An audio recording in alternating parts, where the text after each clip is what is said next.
හරි දරුණේ. දැන් අපි කතා කරපු මූලික සිද්ධාන්තයට අදාළව අභ්‍යාසයක් කරන්න යන්නේ. ඒතර මේ ගණන් කීපයක් හදනවා. මේ තියෙන පළවෙනි ගාන. හරි. මේ බැලු බැලමට මේ ගාන අර දීලා තියෙන හැඩේ ගානක් නෙමෙයි ඇත්තටම. ඒක පේනවනේ. ඒකට හේතු මම මෙන්න මෙහෙම කියන්නම්. මේකේ සාමාන්‍යයෙන් අපි ගන්න A කියන එක්කෙනා තමයි සීමාවට යන්න උනේ. ඒ තියෙන අගය තියෙන්න ඕන මෙන්න මේ උඩයි යටයි. මෙතන තියෙන බිඳුව හැබැයි මෙතන තියෙන ඍණ 1 කියන එක තමයි තියෙන්නේ. එතකොට ඊට අමතරව මෙතන තියෙන x ධන 1 කියන එක. හැබැයි විශ්වාස කරන්න මෙන්න මේක අපිට අර උඩ දින ක්‍රමයට හදා ගන්න පුළුවන්. ඒ කියන්නේ හරව ගන්න පුළුවන්. ඒක කරන්න අපි මෙන්න මෙහෙම වැඩක් කරමු. හරි. ඊට කලින් මෙහෙම කරන්න. ඔයගොල්ලෝ මේ වීඩියෝ එක පෝස් කරලා පොඩි උත්සාහයක් දරන්න. උත්සාහය දරලා බලන්න ඔයාලට පුළුවන්ද කියලා. මේක ගොඩ දාගන්න පුළුවන්ද කියලා. රයිට්. ඊට පස්සේ මේකේ මම හදන විදිය බලන්න. හරි. විනාඩි 5ක් විතර උත්සාහයක් දරන්න. හරි. මම හිතනවා ඔයගොල්ලෝ උත්සාහයක් දරලා තමයි දැන් මේ ආපහු ඇවිල්ලා ඉන්නේ කියලා. අපිට ගන්න පුළුවන් මේකේ එක ධන x කියන එක බදරුවනේ h කියලා.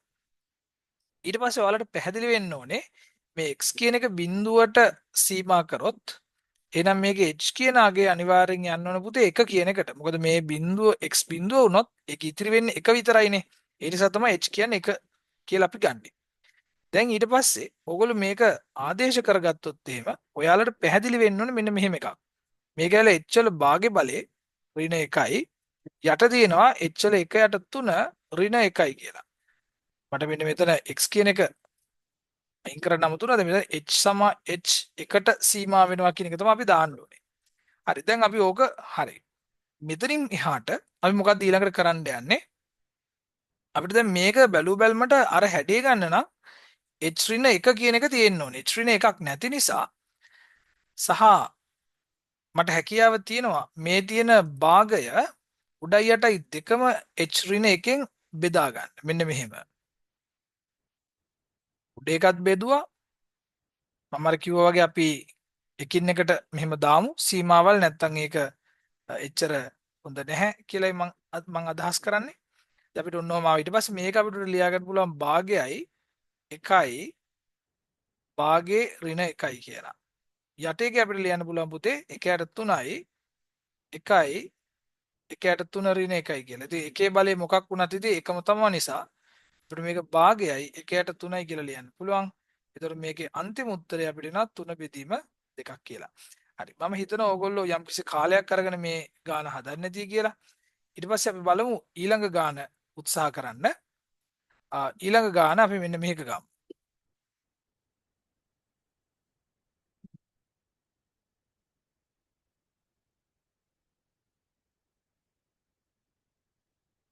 හරි. මේකත් ඔයගොල්ලෝ විනාඩියක් විතර අරගෙන උත්සාහයක් දරන්න. මම හිතනවා ඔයාලට මේක බොහොම සරලව කරගන්න පුළුවන්. ආදේශයක් මගින් තමයි මේකත් හදාගන්න හොඳ. විනාඩි 5ක් ගන්න. හරි. මම හිතනවා ඔයගොල්ලෝ විනාඩි 5ක් අරගෙන මේක උත්සාහ කරන්න නැති කියලා. මම මෙතනදි කරන්නේ ඇත්තටම x ධන 2 කියන එකට h කියන එක ආදේශයක් විදිහට ගන්නවා. අරගෙන මම බලනවා x වලට මම බිඳුව සීමා කරොත් එහෙම එහෙනම් h කියන එක සීමා වෙන්නේ පුතේ 2 කියන එකට. හරි. එතකොට මට පුළුවන් මෙන්න මෙහෙම වැඩක් කරන්න. x කියන එක මෙතන 2ට යනකොට මේකේ අපිට ගන්න පුළුවන් මෙන්න මෙහෙම එකක්. එතකොට x නෙමෙයි h කියන එක 2ට යනකොට right සමායින්න ඕනේ. h 2ට සීමා වෙනකොට උඩ එක්කෙන අපිට එනවා h කියලා. h වල ඇත්තටම වර්ගමූලෙ නැත්නම් භාගේ බලය කියලා එනවා. මොකද x ධන 2ගේ වර්ගමූලනේ තියෙන්නේ. මේක ඍණ 2යි මේ x කියන එක තියෙනවනේ. x කියලා කිව්වම ඒක මට ලියන්න පුළුවන් h ඍණ 2යි කියලා. බලන්නකෝ. හරි. එතකොට ඒකත් ලිව්වම අපි වැඩේ සම්පූර්ණයි. මේක ඇවිල්ලා භාගයක් කියලා ඉස්සරහට එනවා. ඊට පස්සේ මේක දෙකේ භාගේ බලේ ඍණ 1ක් කියලා එනවා. එතකොට අපිට මොකක්ද දෙන්නේ බලමු. භාගයයි දෙකේ ඍණ භාගේ බලය කියලා එනවා. දෙකේ ඍණ භාගේ බලය කිව්වම අපිට ඒක ලියන්න පුළුවන් 2ක් යට වර්ගමූල 2යි. හරි. එතකොට අපිට මේ කතාව එතනින් අවසන් කරන්න පුළුවන්. හරි. අපි ඊළඟ ගානත් බලමු. ඔයගොල්ලෝ මේ ගණන් ටික එකින් එක හදන්න පටන් ගන්න. මේක මේ සියලුම ගණන් වලට අපි දාලා තියෙනවා සොලියුෂන්ස්. එහෙම නැත්නම් විසඳුම් දාලා තමයි තියෙන්නේ. හරි. ඊළඟ ගාන. මේ ගාන උත්සාහ කරොත් අපි කොහොමද මේක හදාගන්න පුළුවන් කියලා බලමු. දැන් බැලු බැල්මට මේක එච්චර සංකීර්ණ ගානක් වෙන්නෙත් නෑ අපහු අපිට මේකෙත් පොඩි දාගන්න පුළුවන් ආදේශයක් මේක x ධන 5 කියන එක පුතේ අපි ගමු h කියලා. මේක h කියලා ගත්තම ආපහු පැහැදිලි වෙන්න ඕනේ x කියන එක්කෙනා එකට ගියොත් h කියන එක්කෙනා යන්නේ 6ට. හරි. h 6ට ගියා. එතකොට x ධන 5යි කියන්නේ h වල 4යි 6 4යි x ඍණ 1 x ඍණ 1 කියලා කිව්වම අපිට මේක ගන්න පුළුවන් මෙහෙම x ඍණ 1යි කියලා කියන්නේ h ඍණ 6ක් වෙනවා. එතකොට ගැටලුවක් නැහැනේ. එතකොට මේ ගැටලුව අපිට එනවා මෙන්න මෙහෙම. 4යි 6 4 4 ඍණ 1 කියන්නේ 3යි. එතකොට ඔන්න ඔය වගේ අපිට ලියා ගන්න පුළුවන්. මේක ඔයගොල්ලන්ට සුළු කරගන්න වෙනවා. සුළු කරගත්තොත් එimhe අපිට කීයක් වගේ එනවද බලමු බාණ්ඩ. එතකොට අපිට තියෙනවා අපිට උත්තර එනවා චුට්ට ලොකු ගාණක් 864ක් කියලා එනවා. ඔක අපිට උත්තරයක් විතර ගන්න පුළුවන්. අපි ඊළඟ එකත් අරන් බලමු. ඊළඟට අපිට දීලා තියෙන ගාණ මෙන්න මේක.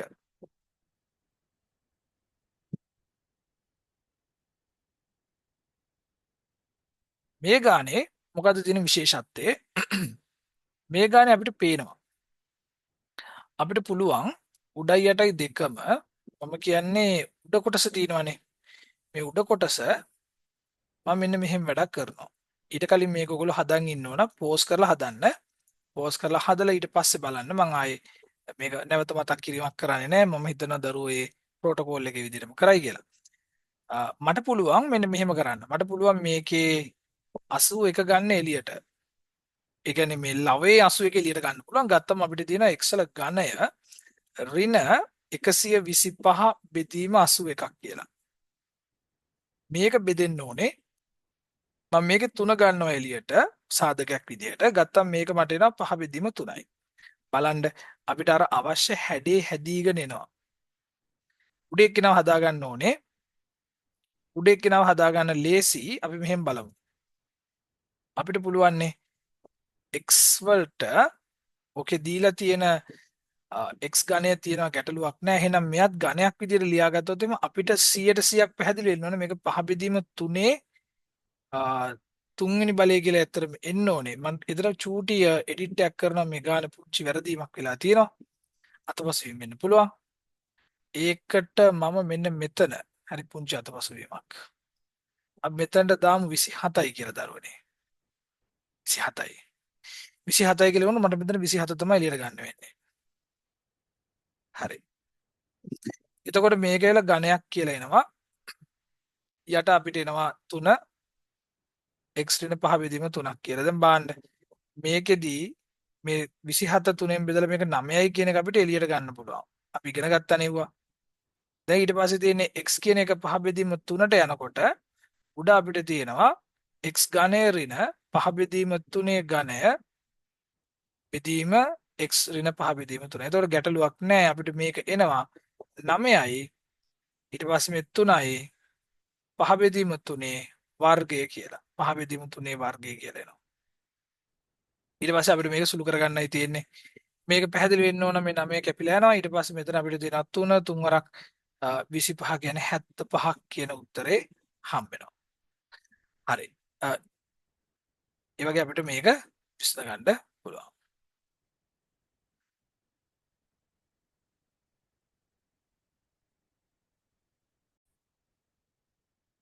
හරි. අපි ඊළඟ ගානට යමු. අපි මේ ගාන හැදුවා. දැන් අපිට තියෙන 17 වෙනි ගාන. රයිට්. 17 වෙනි ගානේ මොකද්ද තියෙන්නේ බලමු. ඒකත් සරල ගානක්.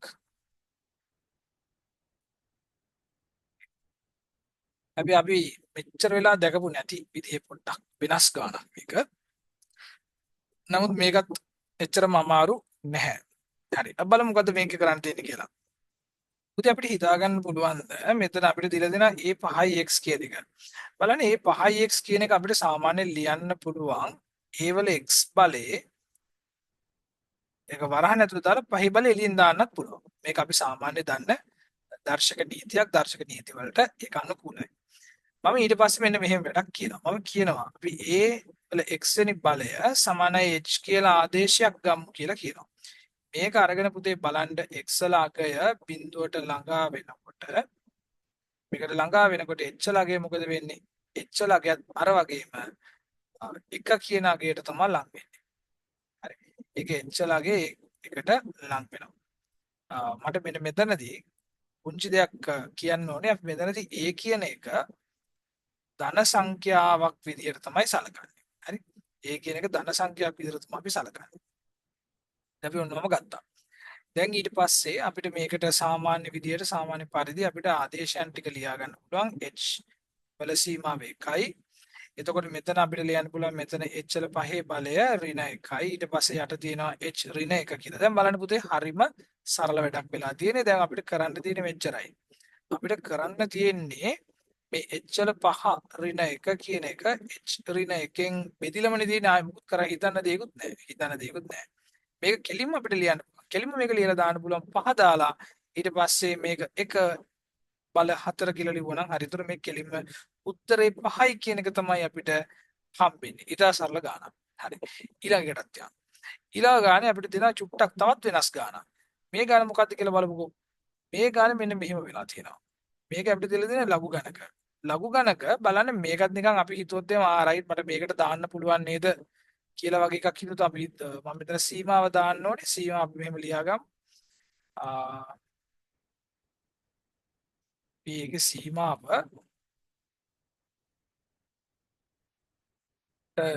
පාවිච්චි කරමු x කියන එක දෙකට එනවා කියලා.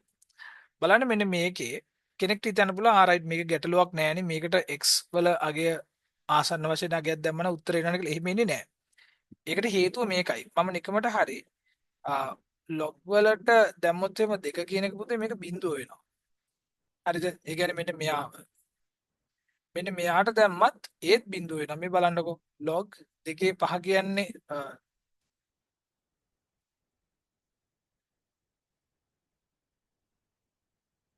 එතන පුංචි වැරදීමක් තියෙනවා. අපි එතන පොඩ්ඩක් හදමු මෙන්න මෙහෙම. මේක හදමු 2 5 කියලා. අපිට ටයිපෝ එකක් වෙලා තියෙනවා නේ 2 5. හරි. එතකොට අපි එතන මෙයා ඕකේ. මේකේ මේ මෙන්න මෙතන අපි දැම්මොත් එහෙම 2 5 කියන එක. ඒකත් පුතේ බිඳුවක් කියලා තමයි. ඒ කියන්නේ log වල බිඳුව කියලා එනවා. ගැටලුව තියෙන්නේ log වල බිඳුව කියන එක අපි අර්ථ දක්වලා නැහැ. හරි. log බිඳුව අපි කියනවා අර්ථ නොදැක්වේ කියලා කියනවා.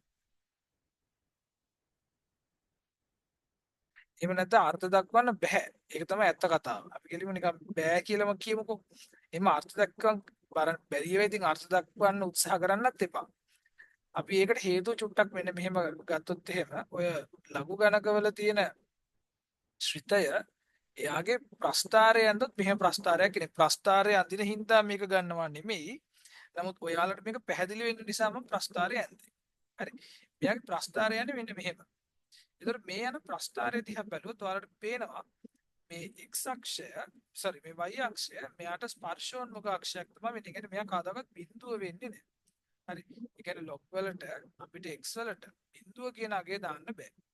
එහෙම log x කියලා ලිව්වොත් තේරුම් ගන්න ඕන මේක x කියන එක බිඳුවට සමාන වෙන්නේ නැහැ. ඉතින් x ට බිඳුවට වඩා විශාල අගයන් විතරයි අපිට ආදේශ කරන්න පුළුවන්. එහෙම තමයි අපි ලඝු ගණක ශ්‍රිතය අර්ථ දක්වලා තියෙන්නේ. ඒ නිසා කවදාකවත් log බිඳුව කියලා අගයක් අපිට හොයන්න බෑ. ඔයාලට උඩ කැල්කියුලේටර් එකට දාලා try කරලා බලන්න පුළුවන් මොකද්ද වෙන්නේ කියලා. හැබැයි ඒ ඔක්කොමත් එහෙම තියෙනකොට දරුවනේ අපිට මෙන්න මෙහෙම වැඩක් පේනවා මේක දිහා බලපු ගමන්. ඒ මොකද්ද? අපි දන්නවා ලඝු ගණක නීතීන් වලට අනුව අපිට පුළුවන් මේ ලඝු ගණක දෙකක් එකිනෙකට අඩු කරනකොට ඒක ඇතුලේ තියෙන සංඛ්‍යා බෙදන්න පුළුවන් කියලා අපි දන්නවා. ඒ කියන්නේ මෙන්න මෙහෙම. දැන් බෙදුවනේ. දැන් මොකද්ද වෙන්නේ උනේ? ඊට පස්සේ මට මේ තියෙන ලිමිට් එක අස්සට ගෙනියන්න පුළුවන් කිසි ගැටලුවක් නැහැ. මේ විදිහට දැන් මේක දිහා බැලුවොත් නම් පැහැදිලි වෙන්න ඕනේ. මේකල 2 5 බලේ අරක x ඍණ 2යි අපිට සාමාන්‍ය විදිහට වැඩි කරගන්න. ඒතර මේක ඇවිල්ලා log අපිට පැහැදිලි මේක ඇවිල්ලා 2 ඊට පස්සේ 2 4 වෙනි බලය වෙනවා 2 5 බලය කියලා එනවා. මේක අවසන් උත්තරේ log වල 32 කියන උත්තරේ අපිට හම්බෙන්න ඕනේ. හරි. ඉතාමත්ම සරල ගානක්. ඒකත් මේ විදිහට හදාගන්න. ඊට පස්සේ අපිට තව ගණන් ටිකක් තියෙනවා කරන්න. චුට්ටක් මේ පල්ලෙහාට ගමු. මේක ඊළඟ ටොපික් එක අපේ. right. පස්සේ දින ටොපික් එක චුට්ටක් ඉස්සරහට ඇවිල්ලා අපි පොඩ පල්ලෙහාට දාමු. right. මේක අප්සෙට් කරද්දි චුට්ටක් ඉඩ. හරි. දැන් අපි ඊළඟට මෙන්න මේ ගාන දිහා බලමු. මේ ගාන හදන්නත් හරි ලේසි. මේකත් අපිට අර ක්‍රමයටම හදන්න පුළුවන්. ඔයගොල්ලෝ මුලින්ම බලන්න ඕනේ. right. මෙතන x ඍණ 1 දීලා තියෙන්නේ. x වල සීමාව 1ට තමයි යන්නේ. මෙතන x ඍණ 1 දීලා තියෙනවා. එතකොට මෙතන දීලා තියෙන ඒවයි මෙතන ඍණ 15යි තියෙනවනේ.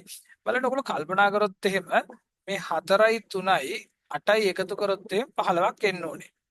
එහෙනම් මට එතනින් චූටි මොකක් හරි වැඩක් කරගන්න පුළුවන්. අපි මේ වගේ තමයි මේක කල්පනා කරන්න ඕනේ. මම මෙන්න මේ වගේ තමයි කරන්න යන්නේ. මෙතන 4 එළියට ගත්තොත් එහෙම 4x ඝනය මේ ඍණ 15න් ඍණ 4ක් මෙයාට දෙමු. ඊට පස්සේ ඉතිරි වෙනවනේ ප්‍රමාණයක්. එතනින් ඍණ 3ක් අපි දෙමු. ඉතිරි 8x ට ඍණ 8ක් දෙමු. එතකොට බලන්න හරියද කියලා. ඍණ 4යි ඍණ 3යි ඍණ 7යි ඍණ 7යි ඍණ 8යි ඍණ 15යි. එතකොට ඒක සම්පූර්ණ වෙනවනේ. ඊට මෙතන අපිට x ඍණ 1 සාමාන්‍ය පරිදි තියෙනවා. දැන් ඊට පස්සේ මොකද්ද කරන්න තියෙන්නේ?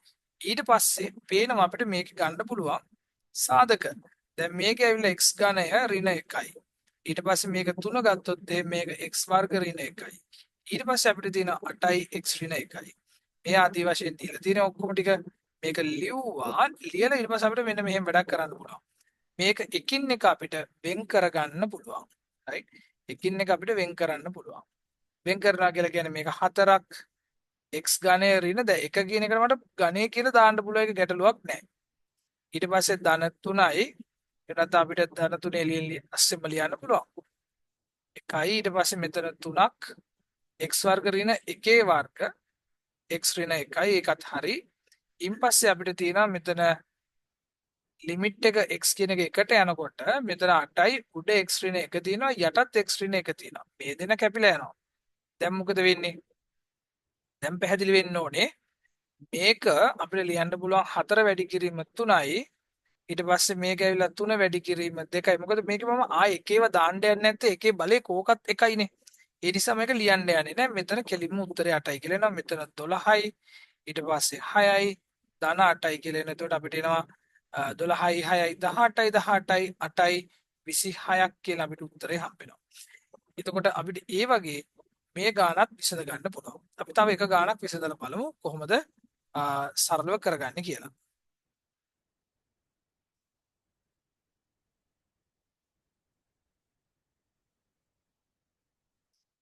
ඊපස්සේ අපිට අපි මෙන්න මේ ගාන අපි ගමු 20 වෙනි ගාන.